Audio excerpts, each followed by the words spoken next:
মানুষ যখন সম্পর্ক থেকে বেরিয়ে যেতে চায় তখন সে মুক্তির জন্য ছটফট করতে থাকে। সময়ের সাথে সাথে মানুষের অনুভূতি এবং চাওয়া পাওয়ার রদবদল হয়।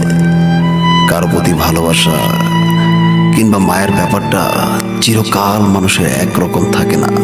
সম্পর্কের শুরুতে একটা মানুষ যতটা সিরিয়াস থাকে, একটা সময় পর সে আগ্রহটা হারিয়ে যায়।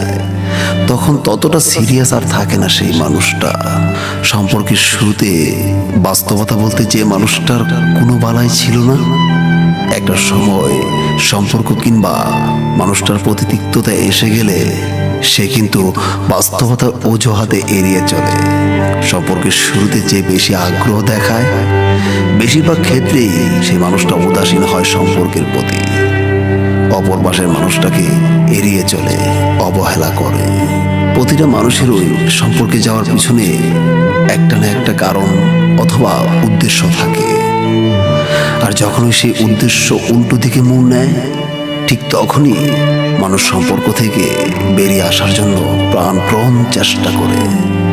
তবে একটা মজার ব্যাপার হচ্ছে, যে মানুষটা সম্পর্কের শুরুতে সিরিয়াস থাকে, নিজের ভালোবাসা যে সত্য এটা প্রমাণ করতে সে সব করে।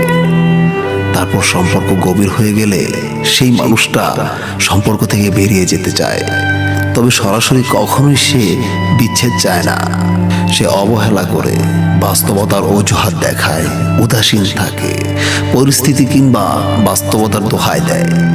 তারপর অপর পাশের মানুষটা অবহেলা সইতে না পেরে নিজে একটা সময় সরে আসে সম্পর্ক থেকে। পৃথিবীর এই অদ্ভুত মানুষগুলো মেকি ভালোবাসার ফাঁদে পড়ে যায়। সে জীবনের সমস্ত আনন্দটুকু হারিয়ে ফেলে। জানেন তো, কাউকে ভালো না বেশেও তার সাথে ভালোবাসার অভিনয় করাটা ভারী অন্যায়। অন্য কারো আবেগ অনুভূতি নিয়ে খেলা করাটাও এক ধরনের পাপ। তবে সেই পাপটা শেষ বয়সে এসেও মানুষকে ভুগতে হয়, চরমভাবে ভুগতে হয়।